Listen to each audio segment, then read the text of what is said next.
Shakespeare was right. The whole world is our stage. We have access to 7.6 billion people. Understanding community is way more important today.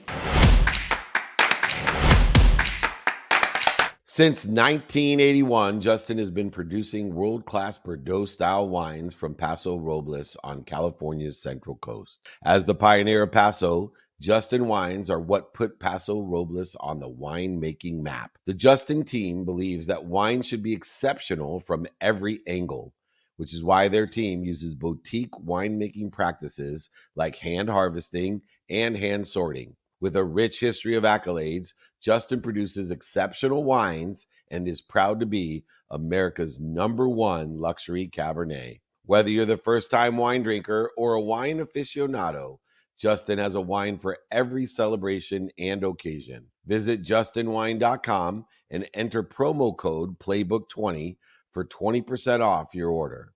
Justin offers the perfect holiday gifts for clients, colleagues, friends, or family. Be sure to check them out at justinwine.com to receive 20% off your order for a limited time and use the promo code Playbook20. All right, everybody, this is a very special episode of the Duce Raymond podcast. First of all, it's our first ever in person. Secondly, we're at the Aspire conference. And thirdly, we're with Dave Meltzer. This is like amazing. We're so excited to be here. I reached out to Dave. Dave and I have a relationship, goes back a couple years. I said, Dave, would you do me a solid and come on the podcast? We're just getting started. And he's like, Duce, I'm gonna be in Chicago on Wednesday. Why don't we do it in person? And I'm like, okay, sounds good. Next thing I know, Nick reaches out to me and says, we're doing it at the Aspire conference. We're gonna give you a VIP pass, and I'm like, you gotta be kidding me. This is like too much, amazing. So thank you so much for doing this, David, and it's so good to see you. Well, this is what I live for. A lot of people don't realize that communities are built by helping one another and knowing people that can help one another. And already, just having you here as a VIP, you've met some of my key neighbors, influential people that can help with your business, with your marketing, with your branding. And all of those things create an elevated ship by having this community, and you've been a part of that community. And too many people live in scarcity. They're transactional with their relationships, and they don't realize that if you open up that community to help one another and know people that will help one another, all tides are risen and our ships fly high. It's amazing. I mean, I feel lifted up just by being in the energy of this conference, being around you, and what you were just saying, I felt myself getting lighter, just having people like you to go to for advice and talking to Jeff and people like Sean we know. It makes some of the daunting tasks we take on as entrepreneurs not so daunting, you know? And it is daunting, and that's because there's so much unknown and so much of a necessity to guess what's going to happen in the future. Mm-hmm. And so no matter the hospitality, especially the restaurant business, in that catering business, in different hospitality businesses, time, emotion, and value change immediately. And yet we have to plan on time, value, and emotion to have successful businesses in hospitality. Right. And so teaching people to understand this is all I can do today according to the circumstances of the day. Let me learn the lessons from the past, but maintain an expanding divine direction of being somewhere that I want to be or even better. One thing that you talk about a lot, and I've seen it in my life and my career, is how failure can lead to success. And in the moment, it seems like it couldn't be anything worse. When my uncle and I started the catering business, we had, our eyes were wide. We're like, this is gonna be amazing, sweet baby Ray's, nothing's gonna stop us. And we've made so many mistakes. And then we went into a partnership with an event planning company, and that couldn't have gone worse. And it was like, we were done. Dave said, I'm not putting any more money into this. We're gonna figure it out or we're gonna be out of business. And as soon as my back or our backs were against the wall, things started to change. And it was like, we didn't know if we were gonna make it or not. And now we're never been busier. We've never been more profitable. So many successes have come because we failed so much in the beginning. What is some of your experience with that? Well, every day. And understanding this is why values are so important, that if we see what we're given, even though the outcomes appear to be punishment because of what we deem to be mistakes, and we deem them to be mistakes because they're not what we wanted. Right. We immediately think, if the outcome is not what we want, that it must be a mistake, instead of thinking that this is progress. And so understanding the difference between a mistake, which is detrimental, punishing to you, compared to something that's protecting you, promoting you, and loving you, and teaching you to be in a better place, a better position, a better situation. And so as we elevate our awareness, sometimes by having our back against the wall, sometimes by surrounding ourselves with the right people and the right ideas, a different consciousness in which the mistake or aforesaid mistake was created, we then can elevate all that we're given from that situation. For example, always be careful about who you partner with, or just because I have a name brand doesn't mean that will carry over into an entirely different business. Right. And that there's still a lot of lessons that we need to know, and there's a lot of people that already know it, and some they don't know, and we have to learn for ourselves. So for me, once I shifted a paradigm, and talk about failures, I lost everything in 2008. I lost over $100 million, went bankrupt, and you could say at the time, that was a pretty big mistake. And I still frustrate my wife because I tell her, look, I know I lost the 100 million, but I consider it as an investment into who I am today. But for that investment, and it was an expensive one, and I could have had a lot less expensive investment into those lessons that got me to where I am, a little bit which less. is better than I ever imagined. But still, the mistakes are only failures if we perceive it as punishment. And so what I teach people is the mindset, the heart set, and the hand set, the practices to facilitate learning the lessons faster, shortening the distance of resistance. And every time we try to expand, there's a resistance of expanding. Right. Our skills, our knowledge, our desire, whenever we want to expand those, there's always a resistance. And our job is through wisdom and faith to shorten that distance, to perceive these mistakes as promotions, protection, and love, not as punishment. One thing that I've struggled with and that you speak to is self-sabotage. How do you talk to people that are struggling with that, and how do you talk them out of that? Well, first let them understand and meet them where they're at. Listen for what's happening that they are sabotaging themselves. Usually it's a matter of self-image. Understanding what we imagine is our self-image, and we never will overachieve our own self-image. So we create these thermostats, and if we're below the thermostats, we'll do everything and get right back to the right temperature. But what most people don't realize, like me making over $100 million, that although I had this great success, my thermostat was still lower middle class poor. That was the energy that I carried. Those were the people I was hanging around with.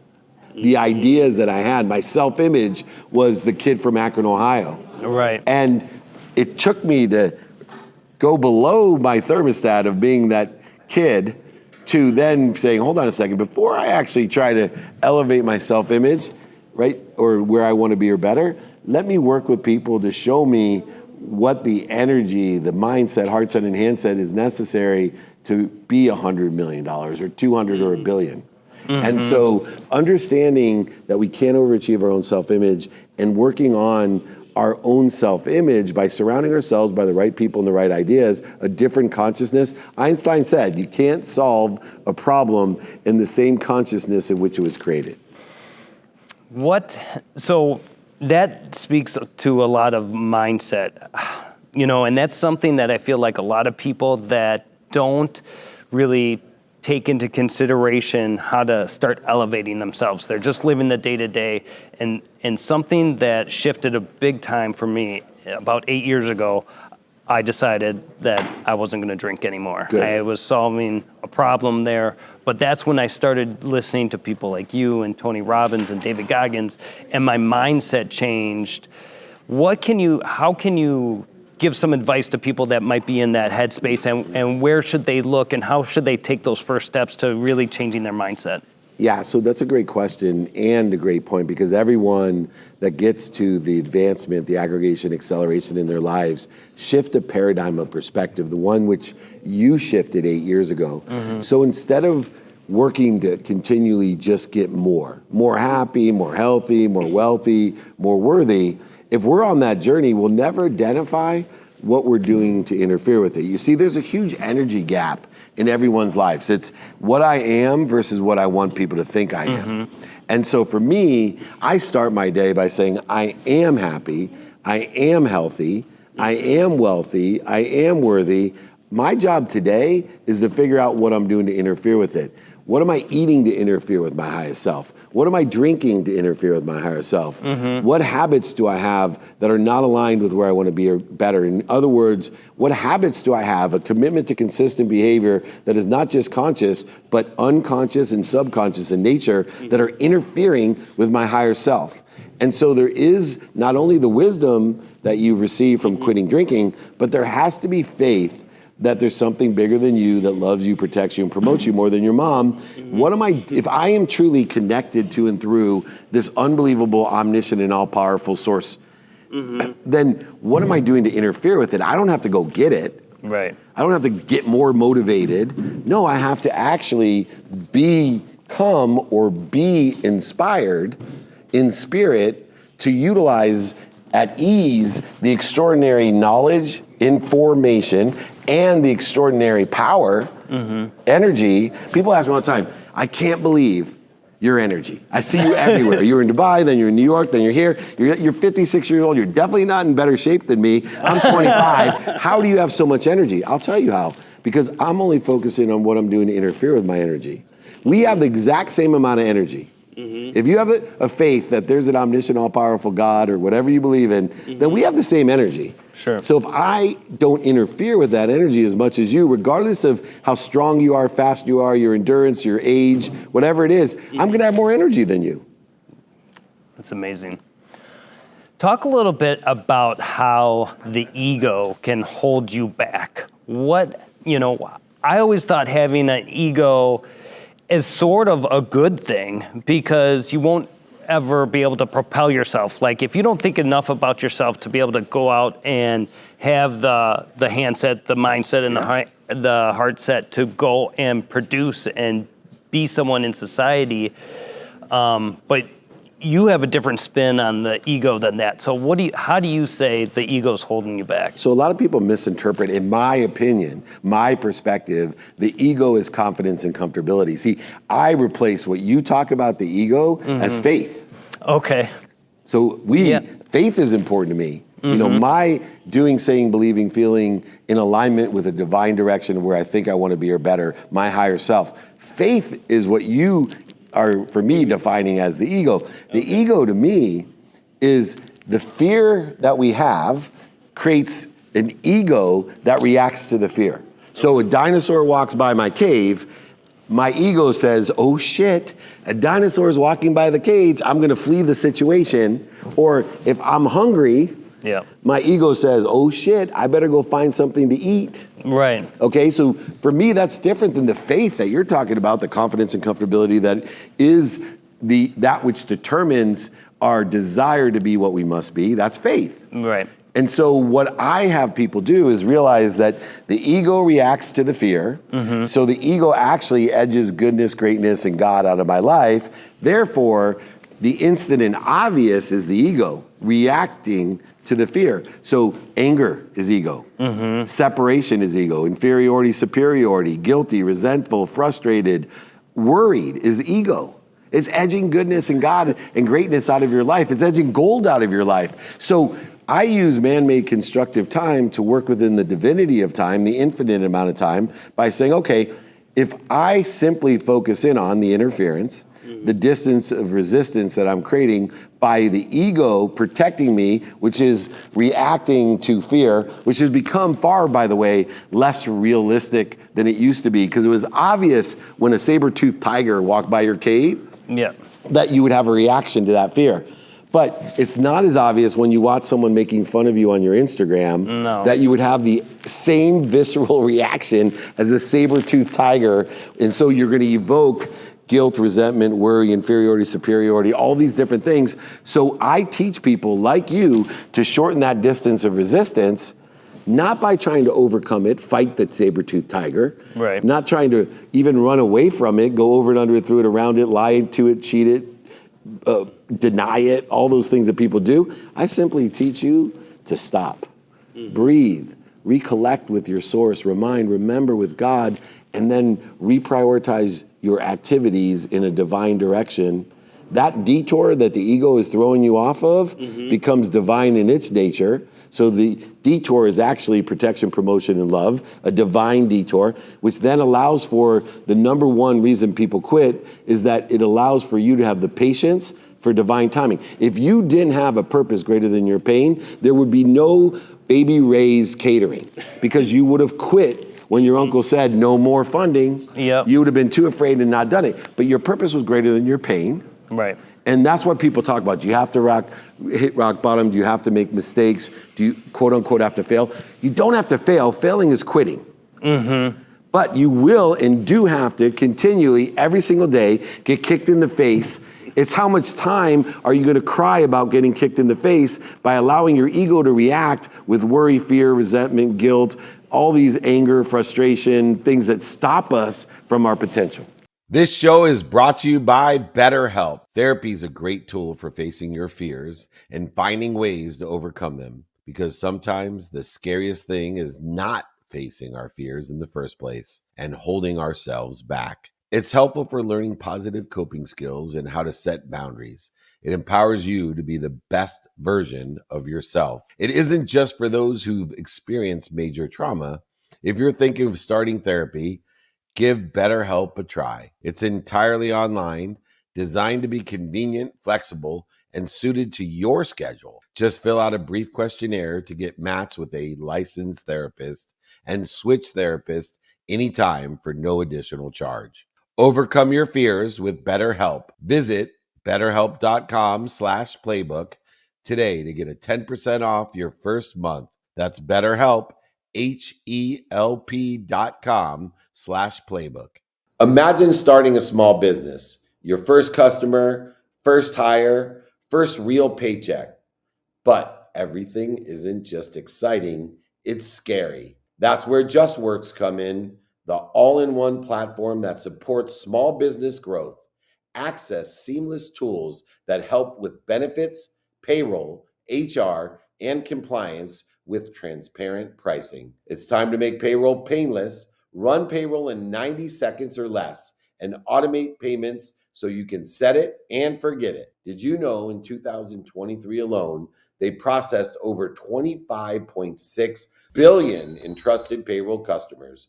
Don't worry about the paperwork piling up either. They take care of payroll tax documents and reporting to help you stay compliant. Visit justworks.com/podcast to join the thousands of small businesses that trust JustWorks to take care of payroll, benefits, compliance, and more. That's justworks.com/podcast. Let's shift gears and talk something about specific and talk about sales for a little bit. I love sales. You have a lot of experience in sales, and that's something that I think no matter what type of business, if you're selling aluminum foil or catering or Mercedes-Benz, everyone needs a good sales team. So if a business is in a place where their sales are okay, what's like the lowest hanging fruit to go out and get more sales, to grow your sales? It's different than it used to be. It used to be being able to qualify or pre-qualify someone that is the lowest hanging fruit. Okay. So if you were selling cars, Mercedes, for example, I would only want to address people that made over $100,000, maybe have different personalities according to what model it was, et cetera. Not true today at all, because today, Shakespeare was right. the whole world is our stage. We have access to 7.6 billion people, and most people have these micro communities like the one that's an initial podcast of 20 episodes. Still putting you, by the way, in the top 1% because most people quit doing podcasts by 10 episodes. You've already done twice as many episodes. But more importantly, understanding community is way more important today. And so for me, if I was selling anything, I would want to build a community of people that want to help me and know people that can help me. Okay. And that I can help and know people that can help. Why? Because today, everyone has in their community, including my son, who's 14, somebody that's qualified to buy a Mercedes. Yeah. Somebody that's qualified to buy being Mercedes. So instead of having to reach out, we now can actually utilize the laws of attraction by creating, in essence, a capture of a frequency or a vibration to elevate the awareness of others that resonate with a story, a lesson, or content that can be created or modified in which to attract more people that know people that would want to buy a Mercedes. And so for me, my mission of empowering over 1 billion people to be happy is actually to create a community of people that want to help each other, know people that can help each other. Because if I do that at the size, scope, and scale that I'm able right now, then I have a community of millions of people today that want to buy from each other and sell for each other. And when you aggregate not only my millions in my community that exist today, but the millions of millions that exist in the people that are in my community that have the mindset of helping one another and knowing people that help one another, I have one of the biggest community of people that want to buy from each other and sell from each other for life. So whether it's Napoleon Hill or social media or Baby Ray's barbecue, I have thousands of people, probably a bigger database of people that want to buy from you than I have that you have that want to buy from you. That's so cool. I see every time I open Instagram in the morning, it's Dave Meltzer's going live. What's your thought process by leveraging live or Instagram, but live specifically, to grow your message or grow your network? So first of all, I have a huge advantage over most people because I love to go live. Yeah, right? Not everybody does. Not everybody does. And I also am a freak of consistency, which is a superpower. Yep. Right, so I've utilized the OCD that made me drink too much and use drugs and other things when I was young into only positive behaviors. Notating that positive behaviors create positive progress, negative behaviors creates negative progress. Very simple equation. And so for live, for me, it doesn't make sense. One, it elevates my brand because most people aren't willing to do what I do. Two, most people don't enjoy doing what I do. And I said earlier, if you learn to love what other people don't like or love, life will tell you all its secrets. It becomes easy, and it seems to be dis-easy for other people. And then thirdly, it's still the least expensive way to build an audience. Yeah.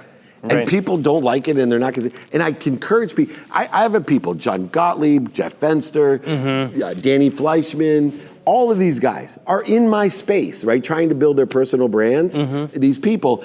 And I'll tell them both, the secret sauce, you got to go live every day. You got to do interviews every day. You got to do every day, and it's free. Yeah. This is free for me. And there'll be 200 people that are in my frequency that are going to join my community now. In fact, I will make sure they do, because anyone in his community, I will give my book to. I'll sign it, send it to you, pay for shipping and the book. Email me, david@dmeltzer.com. david@dmeltzer.com. Put that in the notes. Yep. So now I've taken this free opportunity not only to capture Dave Meltzer's essence, where I can modify it, amplify it, and perpetuate it to build your brand and mine together for free.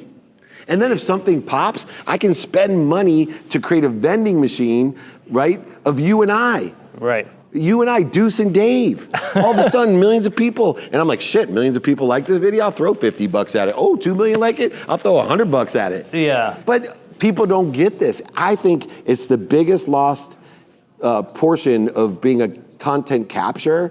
Content creation is for the editors and don't fool yourself. All those influencers are spreading dis-ease, right? They're spreading the flu. Be an influencer, man. Be in the flow. Create a community of people like you are. Let the 200 people right now that subscribe to this podcast turn into 400 by you being consistent and persistent. Turn into 800, into 1,600, into 3,200. And by the time you're my age, it'll be 2 million people turning into 4 million. Yes. That is. Or sooner. I'm sorry. I wouldn't want to limit you. Oh, what do you talk about? You talk about that a lot, either putting a cap on something or not putting a cap on it. Yeah. So like I said, you can't overachieve your own self-image. The universe is infinite. The example I gave and where I really honed into it is I was born on January 11th. I'm actually launching the Napoleon Hill Institute in Wise, Virginia on Saturday. We're announcing it, but I'm doing it on January 11th because I was born January 11th at 111, and Napoleon Hill himself founded the Napoleon Hill Institute in 1958 on January 11th. That's the universe coinciding with my life. It's not a coincidence, the coinciding. And so I used to tell everyone, I'm going to die, my girls are here, at 111 at 111. And everybody was cool with that. My wife wasn't, because like, you're gonna live way too long. And I'm like, yeah, but I'll outlive you, so we'll be fine. But Diane Cannon, who's 87 years old, she was in a ton of movies, Academy Award winner, married to Clark Gable, or Cary Grant, who's the Tom Cruise of their age. Okay. Anyway, I shared my Lakers seats on the bench. Magic, me, Glenn Fry, all on the bench, right on the baseline, and here's the Lakers bench. Yeah. So I turned to her thinking I'm super enlightened, super spiritual. She's one of my spiritual mentors, And I said, Diane, I'm gonna live to 111 at 111 on January 11th. And she got sad. I was like, what's the matter? She's like, why are you limiting yourself? What if there's technology that makes everyone live to 1,000 by the time you're 111, and you spent the last 70 years old manifesting dying at 111? You've set, right? Yeah. You've set this limit, and you now have cursed yourself 889 years because you've manifested something, and the universe is just listening to you and reacting to you, going, oh, Dave Meltzer for the last 70 years has said this is when he wants to die. I'm your God. I'm protecting, promoting, and loving you. I only wanted, like a parent, give you everything you desire. For 70 years, this is what you desired. Here you go. Bus accident.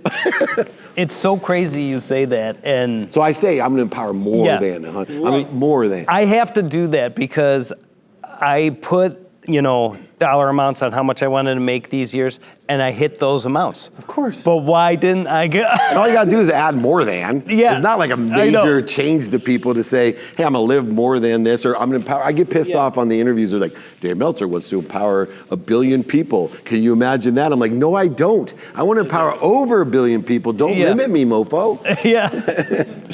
Dave, this has been absolutely amazing. Thank you so much for taking the time and bringing me here to this event. This is so cool, man. It's just a start. The Dave and Duce Show. This is episode uno of the David and Duce Show. We can't wait for the Dave and Duce. Yeah. All right. Thank you, brother.